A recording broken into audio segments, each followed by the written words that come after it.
Right now, the sentiment score for law is sitting at -0.03, which is notable when you consider the historical average has been more positive. This dip in sentiment indicates a shift in how legal issues are perceived, something you should definitely pay attention to. Our API returns sentiment data alongside momentum and semantic clusters, giving you a comprehensive view of the current landscape in law.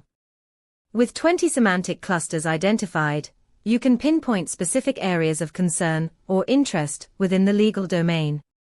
One practical use case.